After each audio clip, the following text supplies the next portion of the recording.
प्रेमी साधकों, सम्यक ज्ञान, दर्शन, चारित्र की शुद्धि एवं विशुद्धि साधक जीवन की अहम आराधना है। शुद्ध ज्ञान की आराधना से साधक केवल्य अर्थात मोक्ष मार्ग को प्राप्त करना चाहता है। साधक हो या साधिका, सबकी मंशा तो यही रहती है कि वे ज्ञान की निर्दोष आराधना करें, मगर छद्मस्त होने के कारण, अल्पज्ञता के कारण, न चाहते हुए भी शुद्ध के अंदर, ज्ञान के अंदर, ज्ञान की आराधना करते हुए कहीं ना कहीं दोष के भागी हो जाते हैं। उन दोषों के कारण ही अत्याचारों का सेवन हो जाता है। जाने अनजाने ज्ञान के जिन अत्याचारों का सेवन होता है, वो ज्ञान के अत्याचार 14 प्रकार के कहे जाते हैं, जिसमें सबसे पहला है जम वायदा, अर्थात सूत्र के अक्षर उलट पुलट के पढ़े हों। जैसे कि मान लीजिए आप आचारांग सूत्र पढ़ रहे हैं और उसमें शब्द आ रहा है दया, और उस दया शब्द को उल्टा कर दिया, याद बन गया। दया की जगह याद शब्द पढ़ना, यानी जम वाइटम नामक अत्याचार का सेवन करना है। दूसरा है बच्चा मेरियम, यानी अन्य सूत्रों का पाठ उस सूत्र में मिला दिया गया हो। जैसे कि मान लीजिए आप उत्तरायण सूत्र की स्वाध्याय कर रहे हैं, चिंतन मनन आपका उस पे चल रहा है, वाचना कर रहे हैं आप, और उस वाचना के अंदर कर्म प्रकृति का विस्तृत विवेचन चल रहा है।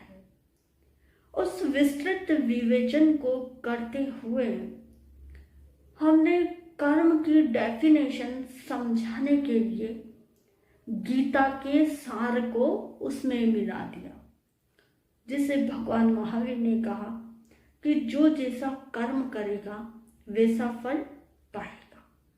तो श्री कृष्ण ने अर्जुन से गीता में क्या कहा कि कर्म करता जा, फल की वांछा मत कर। या फिर ये कह दिया कि कर्म तेरे अच्छे तो जाएगा मथुरा काशी, और कर्म तेरे बुरे तो रहेगा बासी का बासी। तो ये बच्चा मेरियम नामक अत्याचार हो गया। हमने जो सूत्र था, जो पाठ था, उसमें अन्य सूत्रों का सार पाठ मूल मिला दिया। तीसरा आता है हिणक्षरम, अर्थात अक्षर छोड़ करके पढ़ा हो।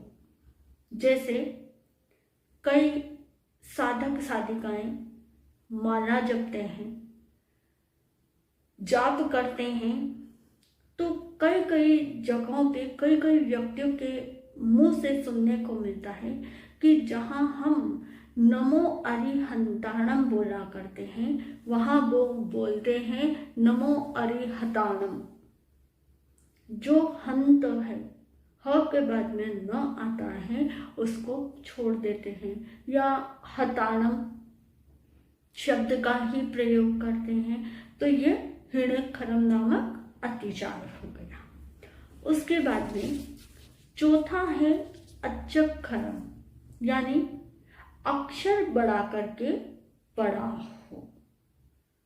अक्षर बढ़ाकर पढ़ना, यानी जैसे कि अक्षर है ओवरझायाणम, ये एक पद है, एक शब्द है, और कई व्यक्तियों की आदत होती है कि वो कुछ ना कुछ बड़ा करके ही बोलते हैं।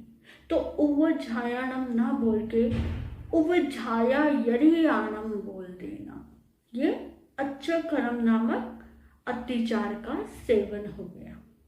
इसके बाद में आता है पांचवा पयहीनम, यानी पद छोड़ करके पड़ाव हो।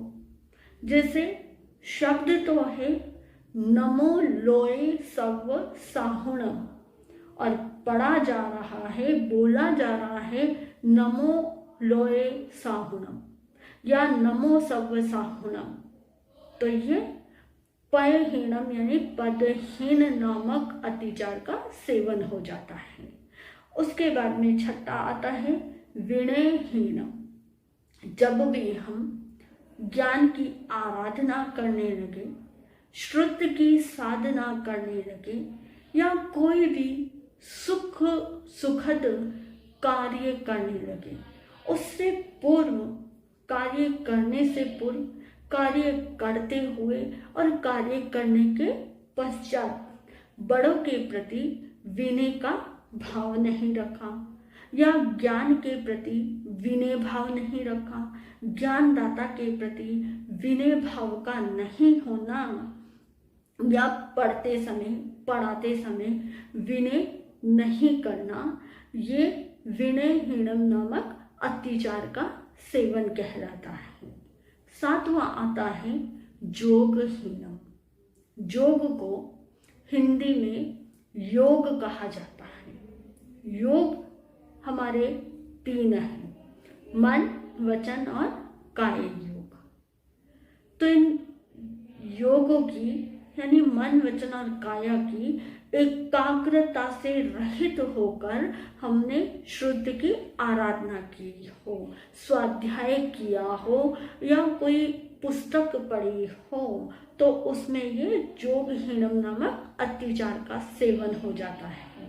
इसके बाद हमने घोषहीन पढ़ा हो, यानी जैसे कि हम कोई गीत गाते हैं, भजन गाते हैं, संगीत गाते हैं, तो उसमें लय, तार, सुर, रिदम का पूरा ध्यान रखना होता है कि ऊंच, निम्न, मध्यम कहाँ हमारे स्वर चलेंगे, किस जगह हमने उच्च स्वर में बोलना है, कौन से शब्द एकदम स्लो मोशन में जाएंगे और कौन से एकदम फास्ट मोशन में चलेंगे, यानी उदात्त, अनुदात्त, स्वरित, इन तीनों का ख्याल रखा जाता है। तभी हम अच्छे संगीतकार कहला सकते हैं, अच्छे भजन गायक कहला सकते हैं। उसी तरह से हम जब आगम पढ़ते हैं, सूत्र पढ़ते हैं, या जो भी स्वाध्याय कर रहे हैं, तो उसमें गद्य पद्य भाव का पूर्ण रूपेण ध्यान रखते हुए, सुर, लय, ताल, रिदम का ख्याल रखते हुए पढ़ते हैं, तो हम अतिचार के भागी नहीं होते। और यदि हमने सुर, ताल का ध्यान नहीं रखा, तो ये घोषहीन नामक जो अतिचार है, इसका सेवन हो जाता है। इसके बाद में आता है सुट्ठु दिनम। सुट्ठु दिनम यानी पात्रता से अधिक पढ़ाया हो या स्वयं ने पढ़ा हो। जैसे कि किसी बच्चे को भूख लगी है, अब वो बच्चा कहता है अपनी माँ से कि माँ मुझे एक चपाती दे दे। माँ कहती है 2 चपाती खा ले, लेकिन बच्चा कहता है नहीं, मुझे मात्र 1 चपाती जितनी ही भूख है।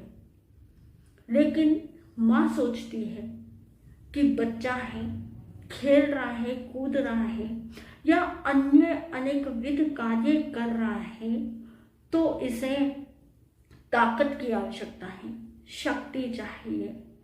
ये भावना रखती हुई कि इसे पढ़ना है, तो क्यों नहीं थोड़ा सा अधिक खिला दो। 1 चपाती की भूख होने पर उसे 2 चपाती खिला दी जाए, तो उसका स्वास्थ्य थोड़ा सा गड़बड़ा जाता है। और वैसे भी कहा जाता है कि अधिक आहार स्वास्थ्य के लिए हानिकारक होता है। अधिक आहार जो है स्वास्थ्य को बिगाड़ता है। लेकिन फिर भी भावना रहती है कि जहाँ एक चपाती खाई जा रही है वहाँ 1.5 खिला दी जाए। तो इसी तरह से जो हम सूत्र पाठ पढ़ते हैं, यदि हमें इतनी पात्रता योग्यता नहीं है कि हम सारा का सारा ज्ञान एक साथ एक्सेप्ट कर सके, तब भी हम उस चीज़ को पहले तो क्लियर ही नहीं हो रही, समझ में ही नहीं आ रही, और दूसरी ओर आगे से आगे बढ़ने की कोशिश कर दी जाए, तो ये सुट्ठुदीनम नामक अत्याचार का सेवन हो जाता है। फिर बताया दुट्ठु परिचयम, यानी आगम को दुष्ट भाव से ग्रहण किया हो। गुरुदेव ने आपको कहा कि आपको उपासक दशांग सूत्र पढ़ना चाहिए, क्योंकि इस आगम में श्रावकों के जीवन और उनके जीवन के क्रियाकलापों का पूर्ण रूपेण वर्णन है। गुरुदेव श्री की ये बात सुनी, लेकिन विचार आया कि मेरा तो मन नहीं है आगम पढ़ने का, लेकिन गुरुदेव को मना नहीं कर सकते, और उस आगम को दुष्ट भाव से ग्रहण किया। आगम को बुरे विचारों के साथ ग्रहण करना ये सुट्ठु परिचयम नामक अत्याचार होता है। फिर बताया अकारे कौ सज्जाओ, यानी 4 संध्याओं में स्वाध्याय किया हो। 4 प्रकार की संध्याएं होती हैं, उनमें कभी भी स्वाध्याय नहीं किया जाता, स्वाध्याय वर्जित माना जाता है। लेकिन फिर भी उसमें स्वाध्याय कर लिया हो तो ये भी अत्याचार है। काल न कहो सच्चाओ, काल में स्वाध्याय नहीं किया हो, जो काल है उस काल में स्वाध्याय नहीं करना। असज्जाय सज्जायम, अस्वाध्याय काल में स्वाध्याय कर लिया हो। जैसे कि मान लीजिए चैत्र की पूर्णिमा है, अस्वाध्याय काल आगमों में कथित है कि चैत्र की पूनम को स्वाध्याय नहीं किया जाता, लेकिन फिर भी स्वाध्याय कर लेना, तो ये असज्जाय सज्जायम नामक अतिचार है। तो सज्जाय न सज्जायम, यानी स्वाध्याय काल में स्वाध्याय नहीं किया हो, ये 14वां अतिचार है। ये 14 प्रकार के जो अतिचार हैं, इन अतिचारों से श्रावकों को, श्राविकाओं को, साधु और श्राविकाओं को, साधु और साध्वी को बचना नितांत आवश्यक है। क्योंकि आगे कहा गया भंताम गुणताम विचारता, ये भंता गुणता विचारता ये अतिचार नहीं है, अपितु इसके माध्यम से समझाया गया है कि भणताम, भणताम शब्द का अर्थ होता है कि वाचना पृच्छना करते हुए, किसी शास्त्र को, या गुणतम अर्थात परिवर्तना करते हुए, विचारतम यानी विचार करते हुए, चिंतन करते हुए, ज्ञान और ज्ञानी की किसी भी प्रकार से आसात ना हुई हो तो हम उसका मिच्छामि दुक्कडम दे देते हैं।